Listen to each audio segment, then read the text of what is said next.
Hola, ¿cómo están todos ustedes? Tengan muy buenos días. Hemos terminado hoy día más tarde, viernes 29, tenemos una evaluación sobre movimiento circular. Interesante, ya los está esperando, los aguarda en forma ansiosa esa evaluación.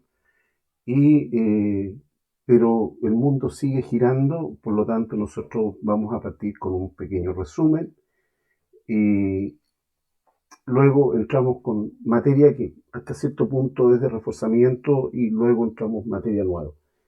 Bien, básicamente con algo que es bastante básico, ustedes seguramente lo manejan, que la fuerza puede producir en un cuerpo rígido rotación o traslación. Rotar significa que puede hacerlo girar sobre un eje. Traslación significa que yo tomo un cuerpo, aplico fuerza, lo levanto, lo puedo trasladar. Traslado el cuerpo de un lado a otro. Cuando nosotros tenemos traslación del cuerpo, se están aplicando las leyes de Newton. Cuando tenemos rotación, ahí estamos hablando de torque. Y es en ese tema en donde hoy día nosotros nos vamos a meter, por lo tanto, vamos a dejar esa parte hasta ahí. ¿De acuerdo? Entonces ahora te invito a que continuemos y luego nos vamos a meter en torque. Bien, veamos. Eh, Acá está todo ya descrito sobre el torque, pero ahí más adelante lo vamos a ver. Básicamente, para poder hacerte una muy breve síntesis del movimiento circular uniforme, nosotros decimos que el movimiento circular uniforme tiene transmisión de movimiento, lo cual significa que igual rapidez tangencial. En la rapidez tangencial es velocidad angular por radio, y esto es velocidad angular 1 es igual al radio 1 y velocidad angular 2 por radio 2. Asumiendo de que la velocidad angular 1 por radio 1 es velocidad tangencial 1. Tú sabes que el movimiento circular uniforme posee velocidad angular constante. Tiene una rapidez angular constante, por lo tanto, y tú sabes que la velocidad angular es el desplazamiento angular dividido por el tiempo. La velocidad tangencial es variable. ¿Y por qué es variable? Porque la velocidad tangencial es un vector que va cambiando el sentido, se mueve en la tangente, como por la orilla. Tangente, disculpa, tangente quiere decir que toca en un punto. Entonces, como va a ir cambiando su sentido, como va a ir cambiando su sentido a medida que vaya moviéndose el cuerpo, evidentemente que se va a transformar en variable, porque un cuerpo con una velocidad tangencial, la velocidad tiene dirección, tiene sentido. Al cambiar la dirección y el sentido, evidente que la velocidad cambia. Lo que no cambia, y en esto siempre tienes que ser muy claro, es que la rapidez tangencial es constante. ¿Y qué es lo que es la rapidez tangencial? Es el módulo de la velocidad tangencial. ¿Y cómo lo calculamos? Con 2pi por r, que es el radio, la distancia que hay desde del eje de giro al punto donde se ubica la partícula del cuerpo, como tú quieras. Otra fórmula que se ocupa también para velocidad tangencial es 2pi por radio o por distancia multiplicado por frecuencia. La aceleración centrípeta nace, y decimos que es variable porque también es un vector, nace producto de que la velocidad es variable. La velocidad es variable, por lo tanto tenemos aceleración centrípeta. Y como es aceleración y es variable, ahí tenemos, te das cuenta, porque siempre va a estar dirigida al centro, en los diversos puntos. Y como en sus diversos puntos el cuerpo se va a estar moviendo, entonces en algún caso va a estar acá, en otro caso podría estar acá, en otro caso ahí, en otro caso estar así la aceleración. Entonces tiene distintas direcciones, distintos sentidos, igual módulo, pero el módulo es constante, el de la aceleración. Lo que no son iguales son las direcciones y los sentidos. Por eso es una aceleración centrípeta variable. La fuerza centrípeta también, como es un vector, también es variable, porque la fuerza centrípeta está dirigida al centro y pasa exactamente lo mismo que la aceleración centrípeta. El módulo es constante, el módulo de la fuerza. Y ahí están las ecuaciones. Después de, con eso, tú tienes más o menos, digamos, un resumen de lo que es el movimiento circular uniforme. No sé si me queda la sensación que he ido un poquito rápido, pero en esto tú ya tienes todas las clases anteriores, tú las puedes encontrar en mi canal, puedes buscar ahí en mi canal de YouTube, a eso me refiero, disculpe. Ahí puedes encontrar todo ese material y puedes archivarlo, digamos, en tus archivos personales. Te invito a hacerlo y con eso poder estudiar y reforzar tus temas. Entremos un poquito más, digamos, en el tema de la mecánica. Tú sabes que la masa, vamos a estudiar la masa, fuerza. Masa nosotros lo definíamos básicamente como la materia que tiene un objeto, un cuerpo. La masa es una magnitud vectorial. Se simboliza por una M, generalmente una M minúscula.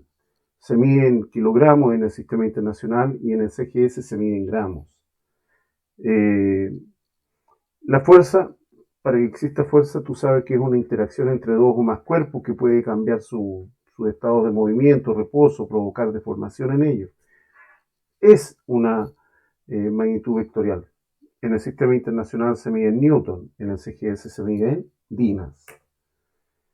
Tú sabes que la fuerza neta es la fuerza resultante o la suma vectorial de todas las fuerzas que están actuando sobre los cuerpos. Acá tenemos una chica y un chico empujando un cuerpo, uno aplica F1, otro F2, como están en la misma dirección, en el mismo sentido, se suman. No necesariamente deben tener la misma magnitud. Podría o no podría, pero se van a sumar siempre y cuando estén en la misma dirección y en el mismo sentido. Aquí hay un concepto que en realidad es extremadamente interesante, porque lo vamos a tocar ya en la próxima clase, vamos a entrar en esto. La inercia. La inercia, recuerda tú, lo vimos el año pasado cuando estábamos en segundo medio, es la resistencia que presentan los cuerpos a cambiar el estado de movimiento que se encuentran o en reposo. O sea, el cuerpo presenta oposición a salir del reposo o encuentra oposición, pone oposición a salir de su estado de movimiento. Eso es inercia, básicamente haciendo una síntesis un poquito apretada por un tema de tiempo. Eso es inercia, ¿ya? Decimos, por ejemplo, que los vehículos de gran tonelaje, cuando vienen de Calama, no pueden entrar por la avenida Salvador Allende. ¿Y por qué no pueden entrar por ahí? Porque la inercia los lleva y no pueden frenar el vehículo. Y generalmente terminan los vehículos de alto tonelaje incrustados en alguna casa porque los frenos se le han descompuesto.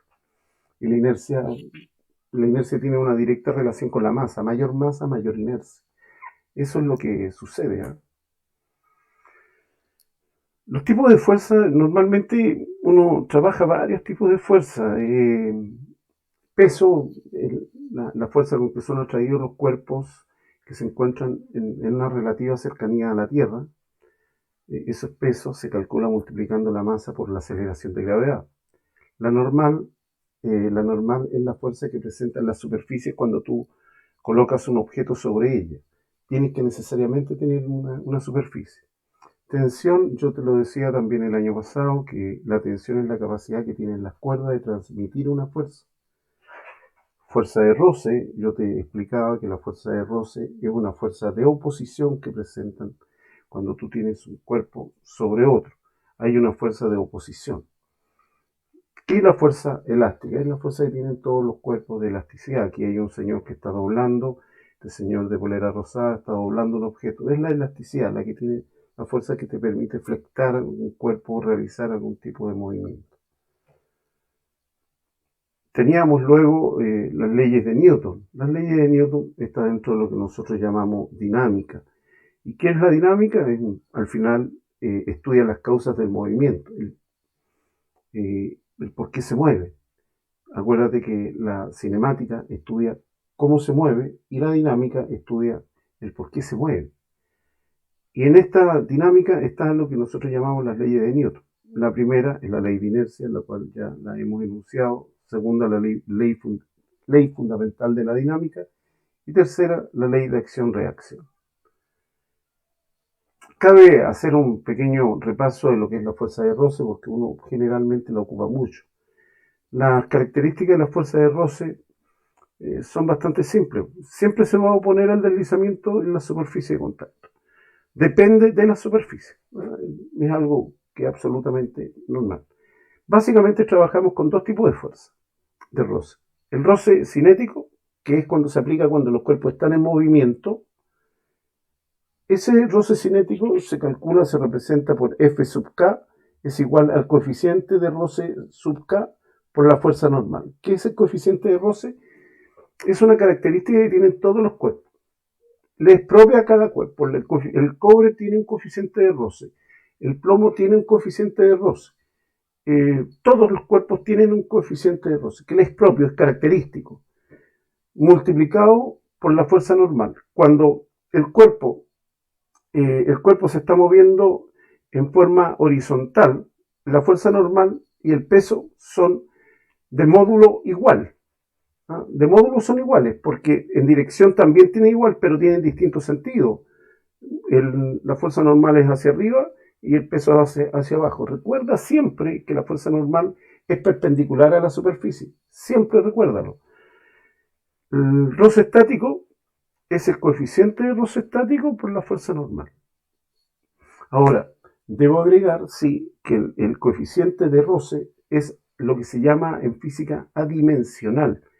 Esto quiere decir que no tiene una unidad de medida.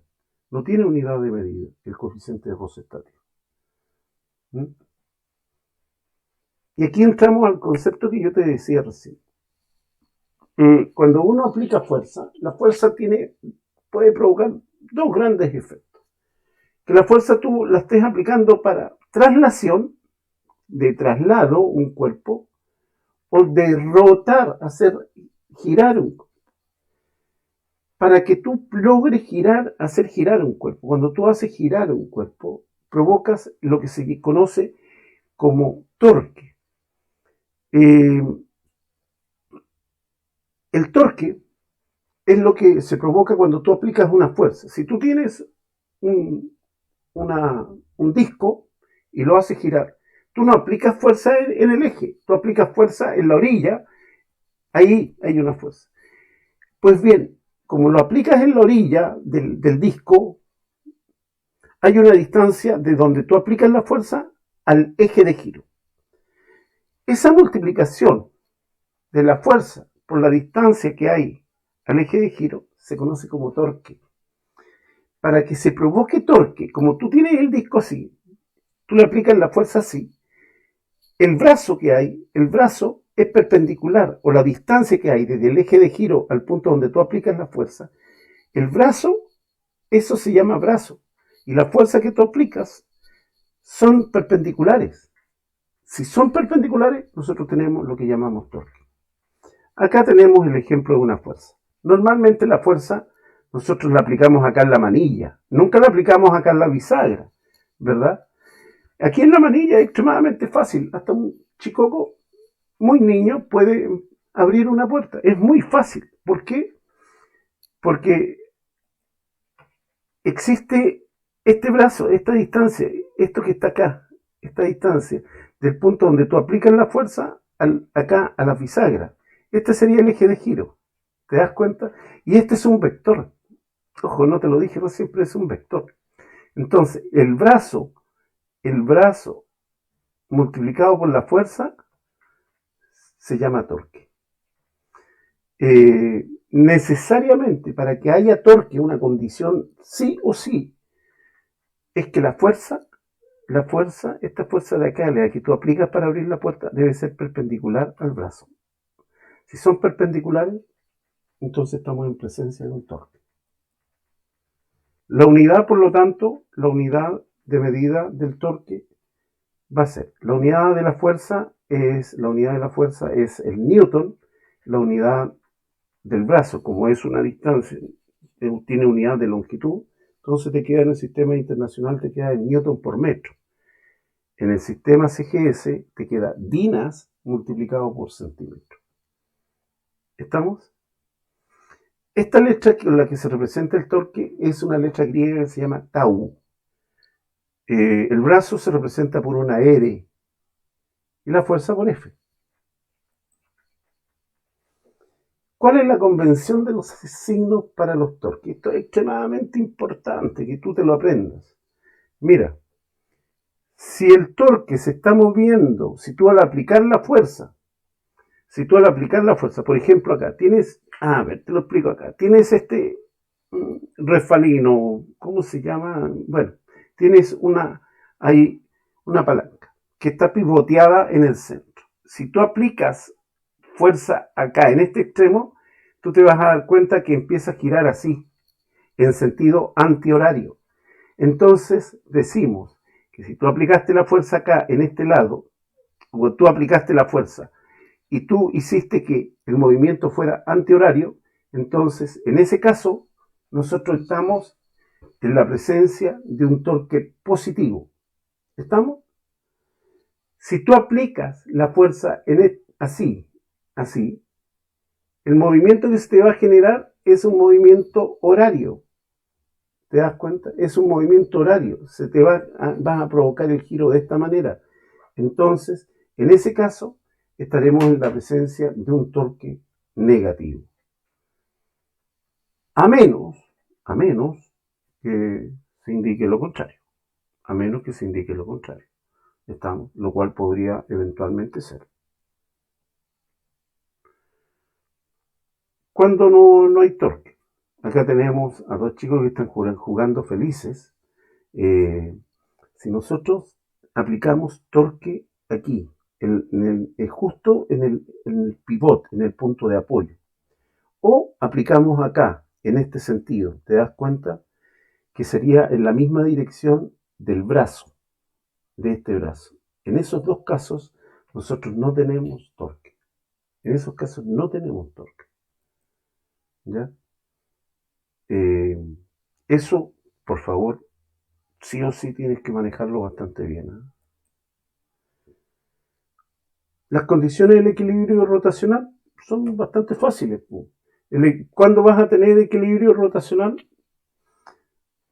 Mira, es lo mismo que el equilibrio translacional. Cuando un cuerpo está equilibrado y que el cuerpo está detenido, decimos cuando la suma de las fuerzas es cero, ¿verdad? Decimos que un cuerpo está equilibrado, no se mueve. Hay equilibrio translacional. Y si tiene equilibrio translacional, tiene dos posibilidades. Si el equilibrio translacional quiere decir que la suma de las fuerzas es cero, tiene dos posibilidades. O el cuerpo está detenido o se está moviendo con velocidad constante. Dos posibilidades. Acá tenemos el equilibrio rotacional. Si estamos en presencia de un equilibrio rotacional, nosotros decimos que la suma de los torques es cero. Entonces no vamos a tener rotación. ¿De acuerdo? Entonces ahí está absolutamente equilibrado. No hay rotación. En los equilibrios, entonces, nosotros decíamos equilibrio rotacional, la suma de los torques es cero. Equilibrio translacional, la suma de las fuerzas es cero. No olvidar, chicos. Por lo tanto, nosotros volvemos a esto y acá tenemos este resumen. Y te decimos que la rotación puede provocar torque.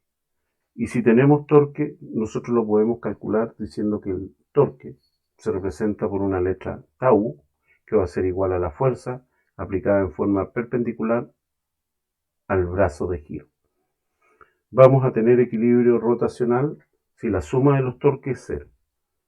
¿De acuerdo? Nosotros queríamos, he querido terminar con esto. Vamos a seguir trabajando un poquito más, digamos, en el tema de torque. Y yo creo que nos va a ir bien. Vamos a cambiar la metodología, vamos a ocupar otros medios de contacto.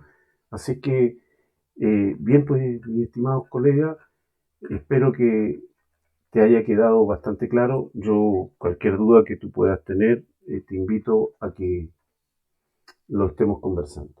Durante la evaluación, si me quieres hacer alguna consulta, no dudes, por favor, en WhatsAppear, que es lo más rápido. Voy a estar atento a mi WhatsApp. Por si tú me quieres hacer alguna consulta, yo lo más rápido posible te la responderé. Ha sido, como siempre, un verdadero placer. Cuídense, niños, cuídense mucho. Nos estamos viendo.